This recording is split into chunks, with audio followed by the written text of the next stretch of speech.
What's going on, everyone? Jeremy here from the Corning. I hope having an absolutely wonderful day. Sounds like the Twitter employees are not having a wonderful day. In fact, it is now being reported that Elon took their TP away. I mean, it must be absolutely true. There's 100 mainstream media articles written about it. I mean, obviously, it's 110% true. I'm sure it's been completely vetted. Let's get into the news. By the way, shout out to at the next couple of days, end of my videos will be the people that I promised to give shout outs to. The editors have gone through all the submissions. They picked out 3 or 4 ones that were good. And so make sure you stick around for that. Now, Twitter employees using own TP after Elon Musk cuts janitors. Some of Twitter's remaining employees have reportedly begun bringing their own TP into the office as Elon Musk implements sweeping cost-cutting measures at the company. Musk's scramble to save money included a move this month to abruptly fire janitors who worked at the company's San Francisco headquarters. The cuts came after the janitors had gone on strike for more pay. Okay, so he didn't fire them just to cut costs. He fired them because they demanded more money. God, the New York Post can't even get this stuff right. The absence of janitors have left the company in disarray, with bathrooms that have grown dirty and persistent smells, leftover takeout food, and body odor. That's how a programming company is supposed to smell. That smell is peak performance. I mean, most people probably wouldn't know that, but it's true. All right. If you could bottle that and just spray it in the air on some of the world's most intelligent, hardworking people, they'd know that smell. Called success. Eau de essence of de success. The report says some of the employees are bringing their own TP because no janitors are on hand to replace supplies. Musk has purportedly packed Twitter employees onto 2 floors while shutting down 4 others.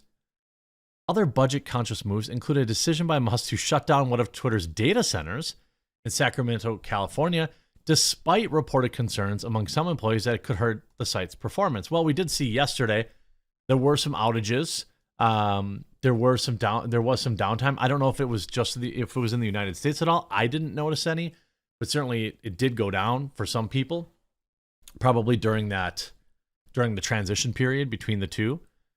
On Christmas Eve, Musk tweeted that Twitter was still working even after I disconnected one of the more sensitive server racks. The site experienced a widespread outage on Thursday, though its exact cause remains unclear. I'm sure they're related. The report said Twitter had missed rent payments on its San Francisco offices and stopped paying rent entirely at a building in Seattle where it now faces evictions.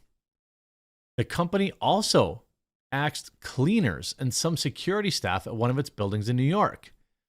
This is what's going to happen, okay? First of all, look, I'm guilty of it too. Every good thing that happens at Twitter, Elon must have pressed the button. Every bad thing that's happened at Twitter is Elon doing this. It's probably not true. There are some things that Elon probably has interjected and done himself. I doubt that he would want them bringing their own TP. It seems unlikely. Seems one of those things where somebody below him is probably supposed to handle that, or maybe the person that did handle that is fired or got laid off and hasn't been replaced yet. Additionally, the Musk-led company has reportedly missed or delayed payments to some vendors, including an accounting firm, KPMG, and benefits provider, Carrot. Twitter's new leaders are said to be aiming to renegotiate some of the agreements at a lower cost. Oh, so you're saying that it didn't miss payments, that it's simply renegotiating. It's almost like these people have no idea what being like running a large-scale business is like. I don't even have an idea, but I can pretty much assume that when you come in, you're saying everybody's charging us too much money. And the part of that, part of the negotiations there is saying, well, we're not going to pay you until we renegotiate this bill. But of course, it's getting spun in the media like, oh, Elon's making employees bring on their own toilet paper and all this stuff. According to the New York Times, ooh, very trustworthy, Musk has turned off some Twitter employees with an erratic and hands-on style of leadership. The Twitter CEO has directed his subordinates to identify employees responsible for leaking details of the company's operations to the press. Good. I don't really understand why that, again, I get why the press is mad about it. Leaks from at least one of these Twitter employees made this whole, what website did she report for? Like Tech Reporter or something, like Tech something. She was just leaking things to this one reporter and everyone followed her because she had all the inside juice. Like, that shouldn't exist. I wouldn't want my employees leaking things out. In all, Musk is attempting to shave nearly $500 million in non-labor expenses from Twitter's budget, according to the outlet. The billionaire has been open about Twitter's financial issues since he bought the company for $44 billion in late October. Earlier this month, Musk argued his various cuts were necessary to avoid a $3 billion budgetary shortfall.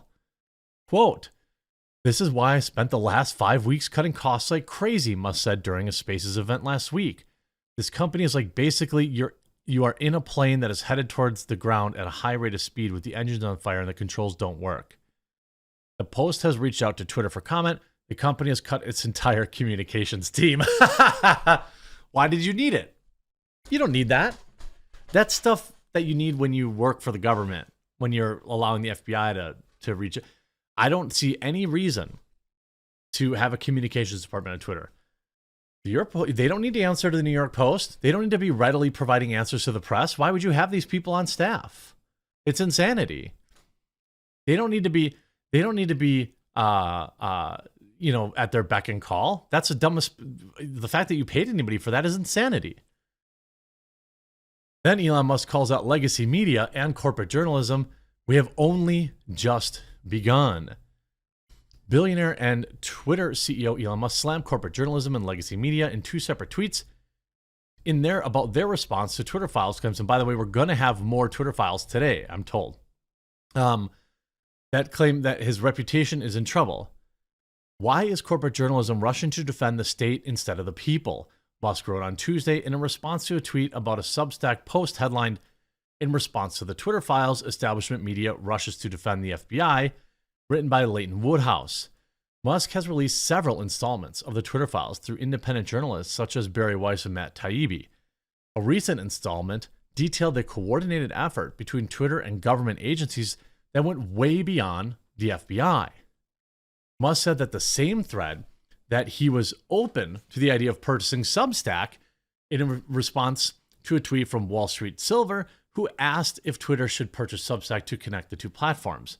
Twitter plus Substack creates instantly massive competition for obsolete legacy corporate media.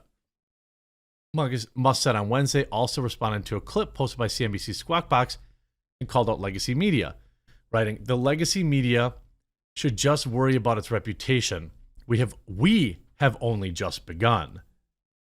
Yeah, I'd say that, there is a very real possibility where people are just getting all their news from Twitter.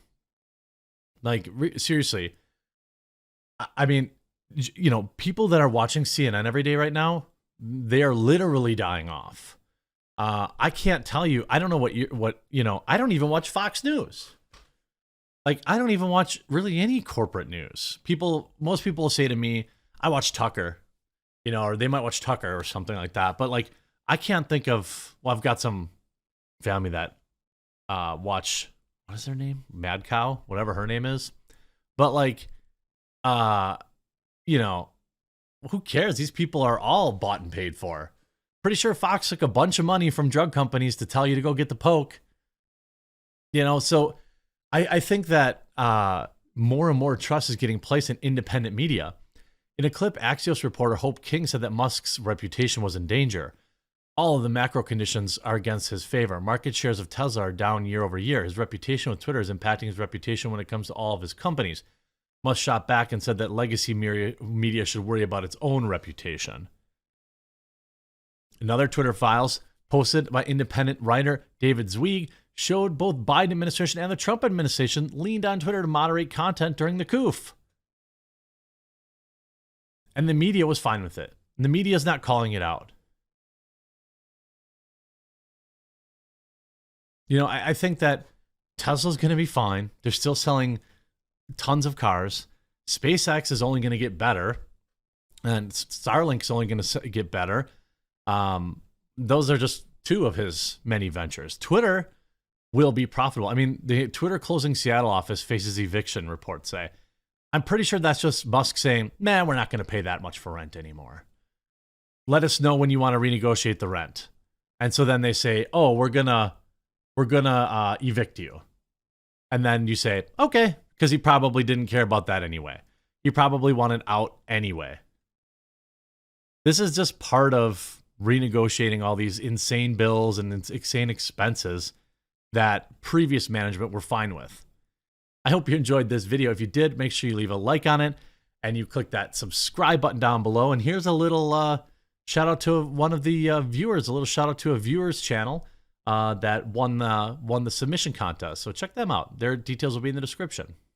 Hello, my name is Ellie. I'm a variety streamer, and I also write, edit, and produce music videos on YouTube. I love editing and making gaming content, but I'm really trying to move over into more political commentary. I'm a big fan of The Quartering and of Sydney Watson, and so I wanted to make this video to not only show some support for them, but also kind of share my story a little bit about my journey on the internet.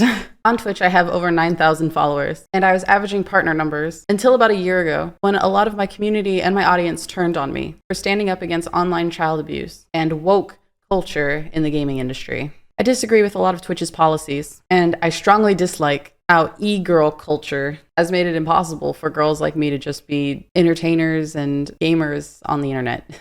But the fact of the matter is that I lost a lot of my support after I started calling out things that people didn't like that went against the narrative. My number one priority has always been the safety of children, and me speaking out against it in certain gaming and Discord communities actually made me lose a lot of support. I think it's really hard in today's political climate to be vocal about how you feel about certain subjects. I was effectively canceled. People called me names because I was just trying to speak out about protecting kids. If you see this or not, just know that I'm fighting the good fight with you. I appreciate what you do. I will continue to fight the good fight, no matter how many people unfollow me. Watching your videos and Sydney's videos really makes me feel like I have a community that are not consumed by this fake woke culture.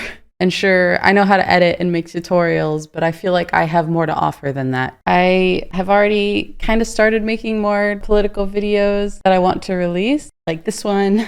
They don't do that well. Once you've been typecasted, it's very tough to get out of that. The algorithm definitely does play favorites.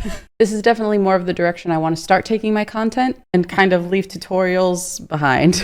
So thank you for watching this video. Keep thinking critically. What's the worst that can happen? See you later.